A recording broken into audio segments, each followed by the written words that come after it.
Hey everyone, before we get into the video, I just wanted to give a little bit of context of everything that you are about to listen to. So all the things that I say in this video is 100% true, but there is a little bit of twist and personal backstory as for the words that I do say in this video.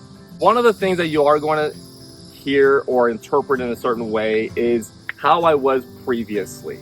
So a little bit of context of how I want that to be viewed is that I've always been a person who wears his heart on his sleeve, but I did so in a way that was very arrogant, in which I did not or was not perceived as my intentions. So I had to sort of relearn how to be vulnerable and express myself in a manner that is perceived in the way that I want it to be perceived. Now, a lot of what I said, I did leave it a lot up to the person's interpretation because I wanted my audience to sort of kind of relate to it towards themselves without giving too much context as to what my story is or how I even got to this point of my life. Now, one more quick disclaimer is that I am very much unapologetically a Christian. So there is Christian ideologies in this video as well. And for respect for my other audience, if you are not a Christian and you are one who tends to or wants to separate yourself from those ideologies out of respect, it is okay for you to click away right now. But without further ado, let's get into this very emotional event of my life. Enjoy. Thank you. First and foremost, I just want to say good job to everybody for this belt promotion. I know that you guys worked very hard for this moment. But I want to challenge you guys with something else after today, or starting after this next. Work harder, all right? Work harder, what does that mean? If Master J tells you to do 10 push-ups with Master E, tells you to do 10 push-ups, do 11. Or even better, do 20, all right? Do more if you can, all right? If you have the opportunity to do more, do more. But that doesn't necessarily mean to overexhaust yourself. And I know parents, that sometimes we do need a break sometimes, right? But you can't get better if you don't do more. You only get better when we do more. So every time when you come inside here, this is your opportunity to be better, right? So something that I wanted to talk about as well, and I'll kind of pull it all together. I want to see a show of hands. How many of y'all know the story of Noah's Ark? Raise your hand. Parents, participate as well. All right, exactly. Now, I want to ask you guys another question. How many of you understand the story of Noah's Ark? Are you sure? Okay. So I promise you I'm not here to preach or anything like that. It's just the story of Noah really did stick to me with a lot of things coming into this building. But I didn't want to talk about the story of Noah's Ark. I wanted to talk about a little bit about my story and how much it affected me. So about a year and some months ago, I was fired from my job. Lost almost everything, not necessarily. I was lucky to have parents. And what I did, for those who don't know, I work in IT. But I won't get down into the specifics of exactly my job roles or why I got fired. But I wanted to say that the reason why is because I simply just wasn't doing my best. That's all it really comes down to. I wasn't doing my best. But on top of that, I was not the person I was supposed to be. On top of that, I was drinking, and if the devil gave me the sound of bad choices, I took it every single time. And here I am standing in front of y'all today, talking about opportunities and doing better. It's like, me? I question it every time. Why me? Now, I kind of want to go back to everything as well. To Noah's Ark, Master J even know about my bad habits and everything, but yet he still accepted me to be here. And at that moment, I told myself and I prayed to God and I yelled, I need to be better. Make me better. It didn't just happen with the snap of a finger, as much as I wish it probably could. So going back to Noah's Ark, we know the story, how it kind of goes, right? Noah builds the ark, right? And when I talk about the story, a lot of times you may ask, if God is all powerful, why can't He just build the ark and be done with it? And I don't question that He can absolutely do that, but that would kind of defeat the purpose of everything that we do in our lives. See, the reason you may also think that maybe this was because Noah needed to prove himself that he loved God. Now we're getting a little closer to the answers that we need, but that's not entirely. So I kind of want to circle back into one of the biggest words that I was talking about. So raise your hand, what is that one word that I was talking about? Parents? It's opportunity. That was the biggest point as to everything, is opportunity. You see, Noah didn't just build the ark because he needed to prove himself. He did it because he had opportunity to do something. That's how God works, and it's not completely abandonment. God gave him trees, tools, land in order to do this. It was an opportunity for him to do something. Right? So if God, you pray and you ask for courage, does He make you great? Does He give you courage, or does He give you the opportunity to be great? In my case, I prayed to be better, but God didn't make me better. He gave me the opportunity to be better. Master J. Master Ian tells you to do 10 push-ups, hit higher. That's your opportunity as well to be better every single time. Now, the main point that I wanted to also circle around is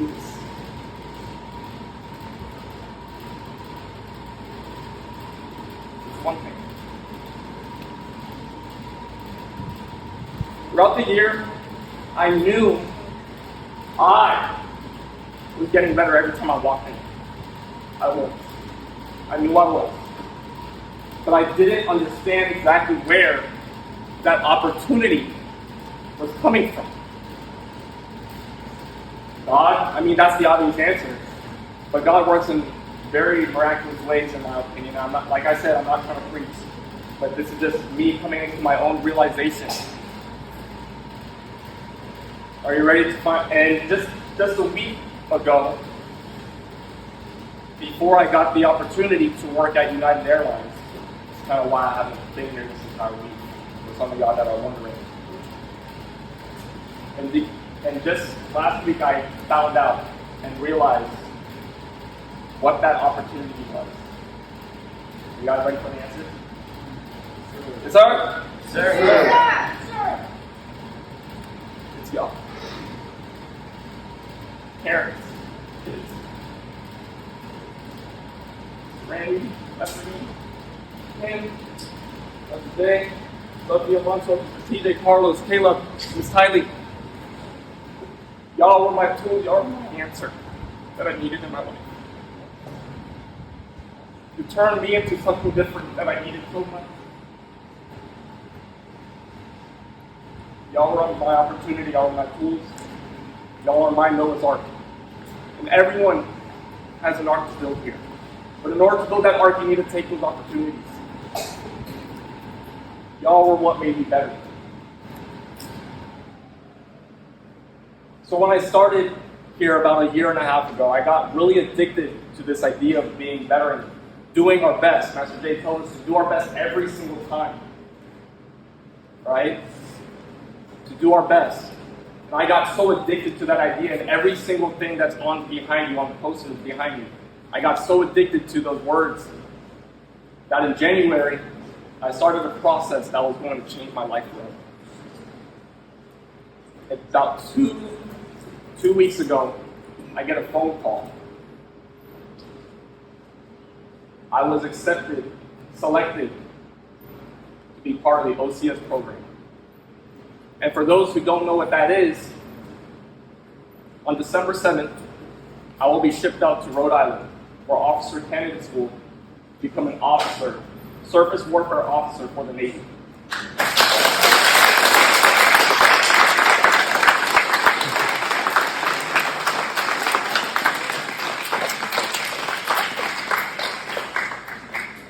But I wouldn't have been able to get to that point and become desirable if I didn't work hard and I didn't take every opportunity I had that was in front of us.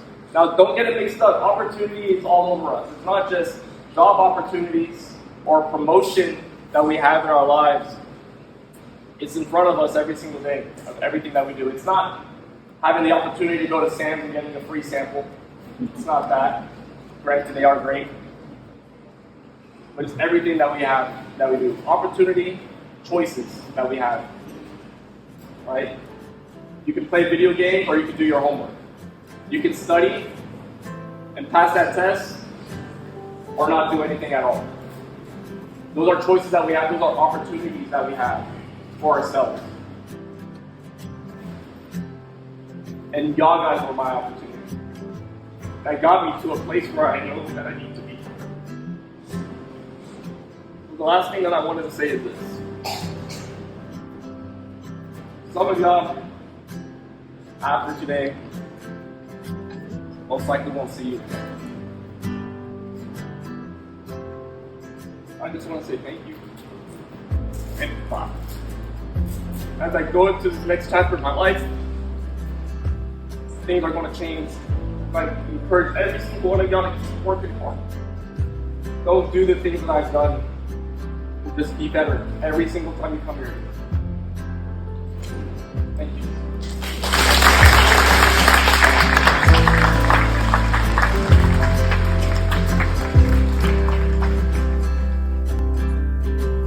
You keep me steady on the ground when my head's lost in the clouds.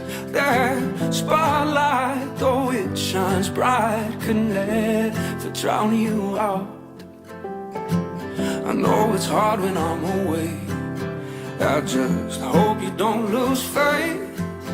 'Cause I told the truth when I said to you that I'll be back someday.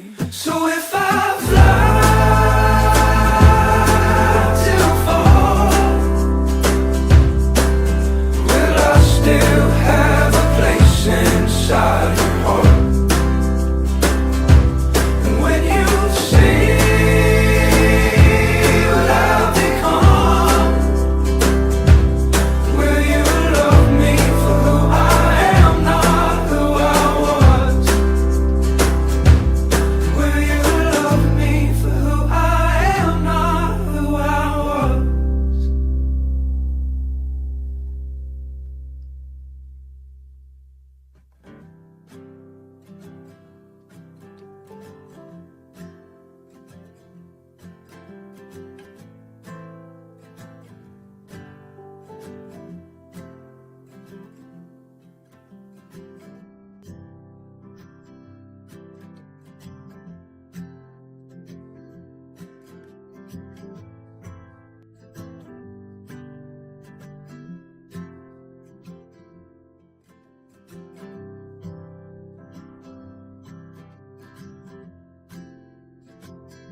This has to be probably the most, if not the hardest video I've ever edited. And it's mostly because I am so emotionally attached to every single word that I've said. And I'm over here crying as I'm editing this video, needing to take multiple breaks. And it was not because I didn't want to finish the video, but it's just because those emotions just keep coming back. And that's what made it really hard. I know that I didn't acknowledge everyone, but if I didn't acknowledge your name, I just want to let you know that if I've sent you this video, it is because you have made a massive impact to my life.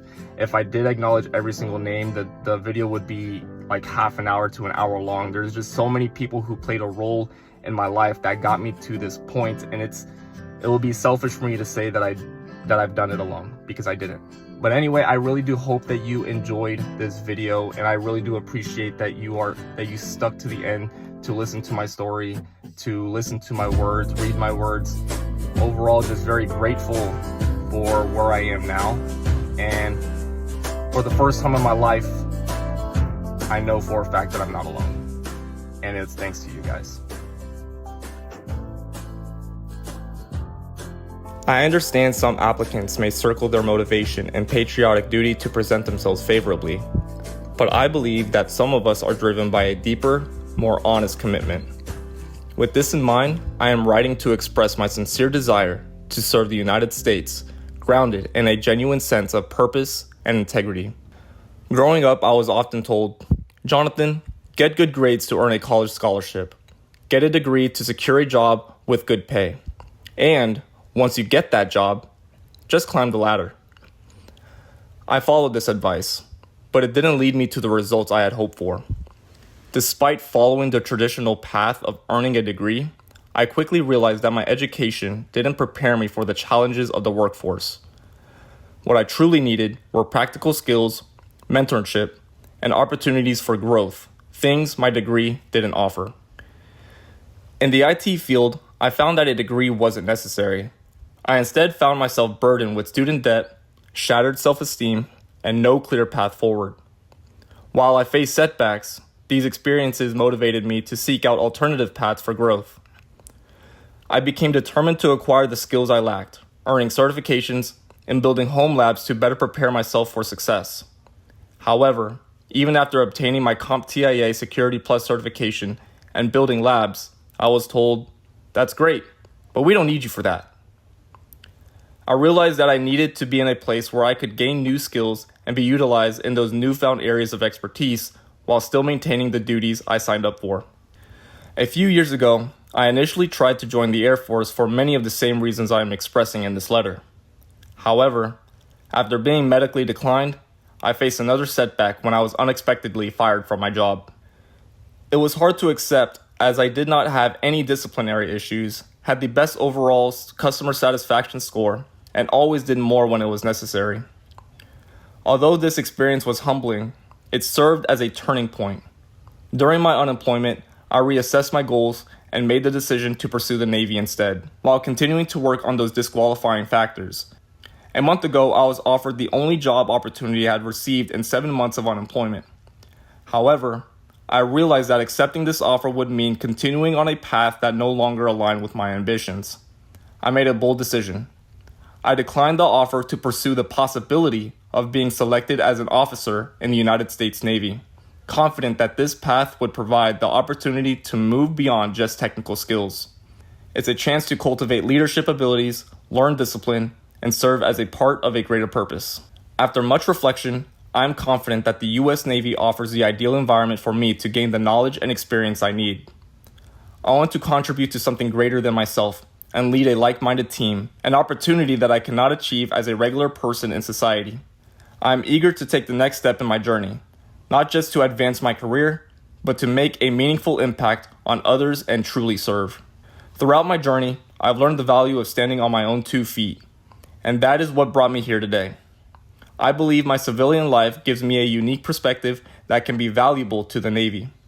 My overall goal is simple: to become a better contributor to society and become a leader who empowers others to grow, just as I have strived to do for myself.